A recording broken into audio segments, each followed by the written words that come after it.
Pega ya yang ngajakin ujian biasa itu. Betul Kak. Kalau boleh tahu, Pega dapat dari mana ya nomor saya? Dari teman Kak. Cari sendiri atau dapat di rekomendasi? Aku sih cari sendiri Kak. Oh, bagus sekali. Berarti secara sukarela ya untuk konseling ini. Iya Kak. Baik, sebelumnya saya izin memperkenalkan diri. Nama saya Siti Natal Khairanisa, konselor yang ada di lembaga konseling ini. Salam kenal juga ya Pega. Oh ya, sebelum konseling hari ini, sebelumnya sudah pernah konseling belum? Belum Kak. Oh, baru pertama kali ya? Betul Kak. Kebetulan pertama kali juga saya konseling ini. Bila sudah tahu mengenai konseling belum? Belum Kak. Kalau belum tahu ya mengenai apapun, bagaimana apapun tentang konseling ini juga belum tahu juga ya. Belum Kak. Oke, sebelumnya saya akan menjelaskan alangkah baiknya kita berdoa terlebih dahulu. Berdoa dimulai.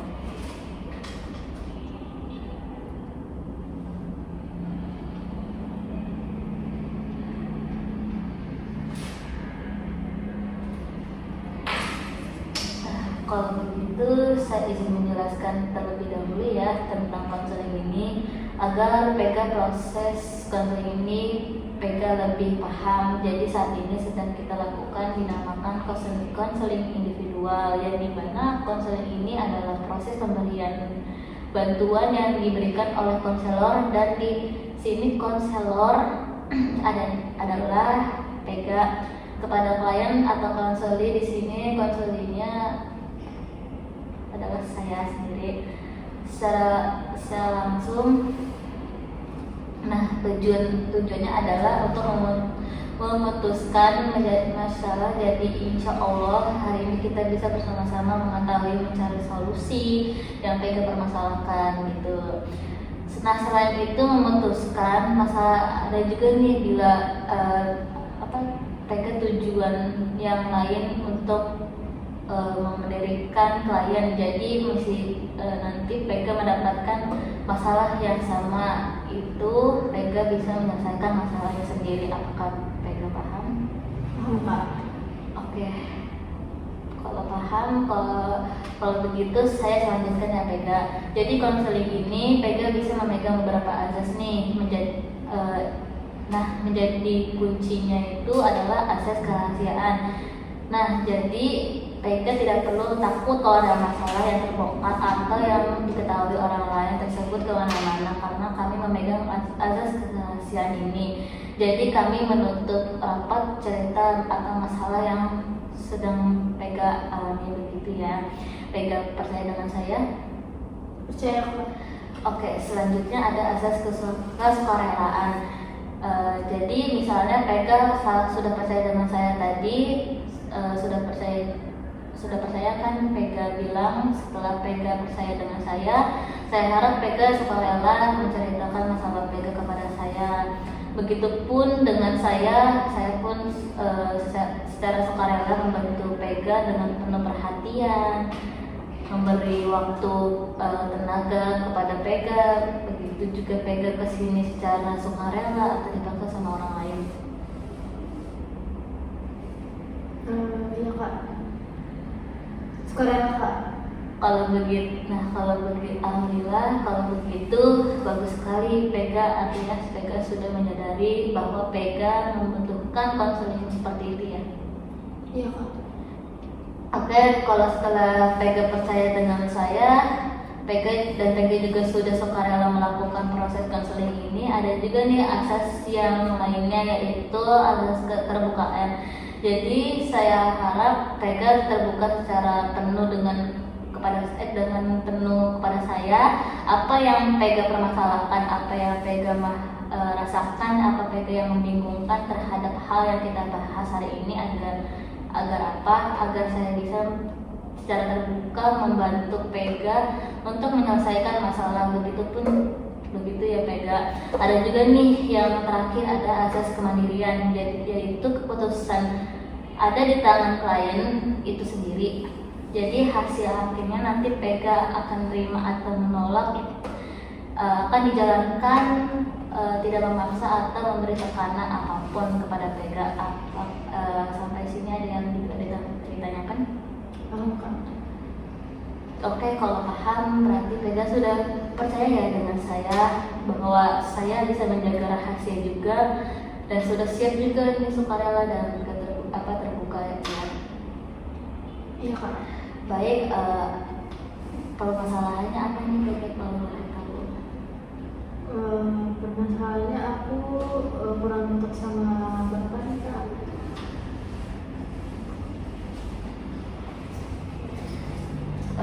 Kenapa nih kurang sukanya?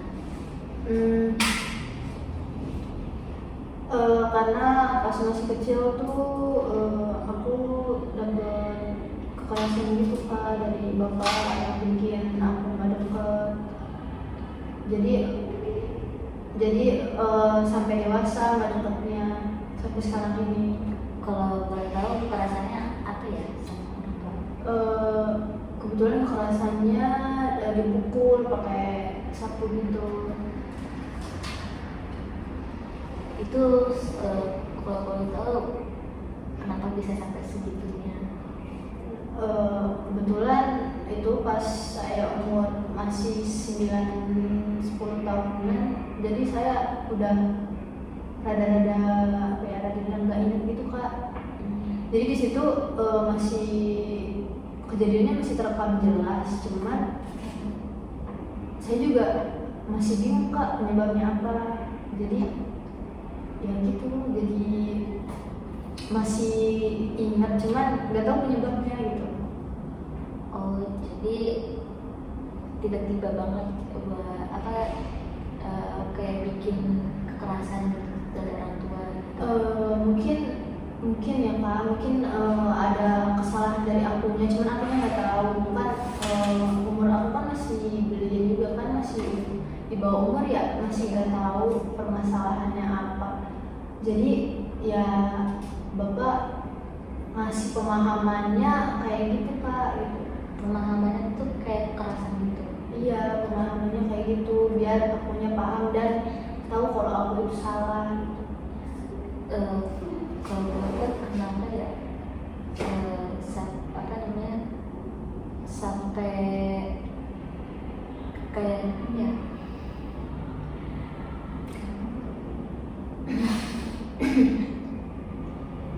kalau kalau boleh saya tahu sampai sekarang masih ada kayak gitu atau tidak? Kalau sekarang udah nggak ada kak, udah. Nah itu pertama kalinya juga kak aku dapat kekerasan dari bapak aku sendiri. Jadi satu kekerasan doang, dan satu kali itu doang yang emang bikin aku nggak sampai kayak gini gitu, sampai nggak deket gitu. Oh, jadi sampai sekarang masih kayak gitu juga apa? Udah nggak, paling cuman kayak marah aja karena bapak juga kan punya darah tinggi gitu kan. Jadi dari saya pribadi ya, tidak wajar ya kalau orang tua itu tiba-tiba mungkin dia capek atau gimana gitu kan, pulang kerja atau dari mana, terus tiba-tiba kita buat masalah sama bapak atau kayak gimana ya, itu hal yang diwajarkan. Dari saya contoh saya dari sini ya, saya juga pernah kayak gitu waktu pas saya pulang dari kantor. Jadi itu lagi benar-benar capek, tapi di situ saya posisinya juga lagi pengen juga sama orang tua saya. Tapi saya nggak tahu kalau misal orang tua saya itu baru pulang dari kantor gitu kan, dan nggak mungkin juga langsung dijawab gitu aja. Kadang juga tiba-tiba marahin, udah tar dulu, jangan tanya dulu gini-gini gitu kan, sabar, bapak masih pulang pulang dari kantor gitu kan, capek gitu, ntar ya nanti kita kenalan baru ini. Nah di situ juga dengan suara tegas ya, karena saya juga kayak kaget juga pertama kali dengar suara kekerasan kayak gitu sama bapak saya sendiri. cuman saya nggak mau terlalu dibawa kepikiran atau dibawa stres atau dibawa trauma gitu kan, karena takutnya nanti jadi penyakit atau apa gitu kan. Jadi kalau boleh tahu, kalau boleh saya pengen tahu contohnya gimana dari kamu bisa sampai segitunya, contoh pribadi. Contoh pribadi aku sih, aku tuh di situ posisinya tuh kayak lagi main. Nah itu tuh lagi main juga kita ramean terus tiba-tiba bapak manggil. Nah aku kira itu bapak minta diambilin apa gitu ya, minta dibeliin apa gitu. Ternyata bapak megang gagang sapu di pintu. Nah terus aku nggak tahu dong bapak mau apa, terus bapak manggil aku, terus aku dipukul dan aku nggak tahu dong salah aku di mana. Padahal aku lagi kumpul aja main sama teman, main sama kakak aku juga gitu, main sama temennya temennya kakak aku kan. Terus nah di situ iya aku dipukul tuh kak, aku nggak tahu kan salahnya di mana. Terus aku nangis, aku juga sampai nggak makan 3 hari kak gara-gara kami sedih. Terus di situ juga nggak ada yang nenangin aku. Terus apa ya pokoknya gitu, keluarga aku tuh kapok kak. Jadi kalau ada yang nangis ya nggak ditanya nggak diapa. Jadi kalau ada yang nangis kayak gitu, ada kejadian kayak gitu ya kita diem-diemin aja kak, nggak nanya nggak apa gitu. Jadi kalau misal ada adik atau kakak yang nangis gitu sendiri aja gitu. Iya sampai nangisnya ada gitu. Jadi dari situ aku tuh masih bertanya-tanya sampai sudah dewasa ini, sampai saat ini aku tuh salahnya di mana gitu. Mungkin di mata bapak aku salah, cuman aku nggak tahu kak aku salahnya di mana. Dan aku masih mempertanyakan itu, cuman ya udahlah, aku udah mulai memaafkan bapak aku, tapi rasa sakit masih ada, cuman tapi juga belum bisa memaafkan sepenuhnya gitu kak. Kalau saya sendiri ya, kalau itu udah lebih dari kekerasan sih. Kekerasannya tuh ya tiba-tiba kayak gitu, kita lagi main, lagi senang-senang, terus tiba-tiba kan bapak kita panggil ya, panggil terus mungkin kita yang kakak denger, jadi lagi asik juga kan, jadi nggak kedenger orang tua teriak atau gimana kan. Terus tiba-tiba kita pas pulang udah langsung dipukul pakai sapu kan. Itu sampai sekarang juga mungkin sampai benar-benar keinget terus gitu ya. Kalau solusi dari saya, coba ngomong baik-baik sama bapak kamu, kenapa bisa sampai segitunya, padahal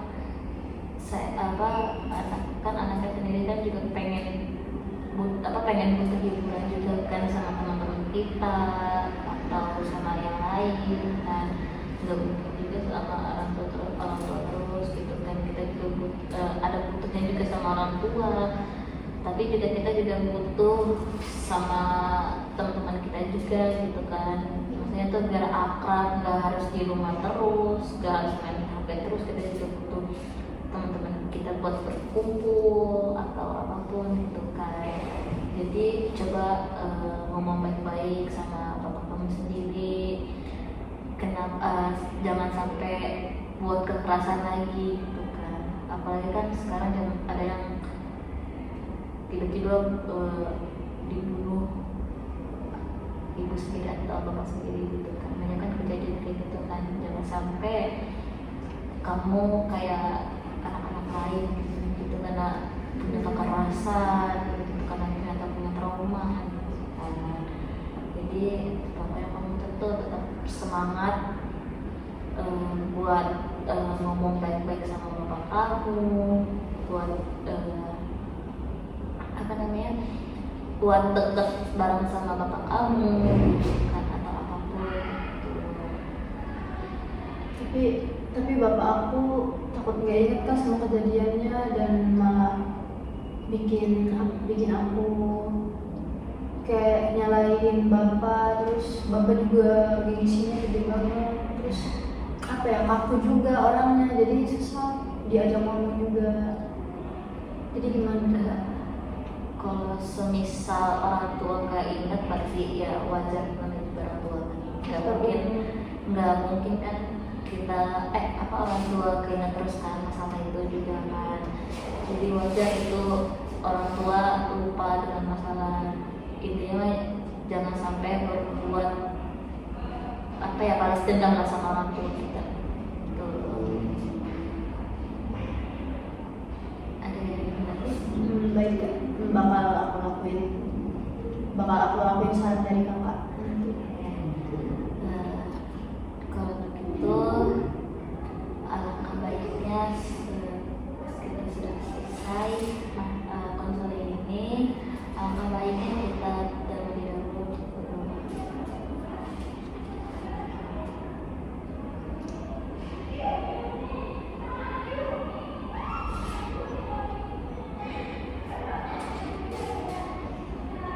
Kak, boleh saya bertanya, apakah ada jadwal kosong setelah ini atau di hari-hari berikutnya untuk konseling kembali? Nanti saya tentukan jadwalnya untuk kosong apa tidaknya. Nanti saya kabarkan di WhatsApp ya. Baik, Kak. Terima kasih, Kak.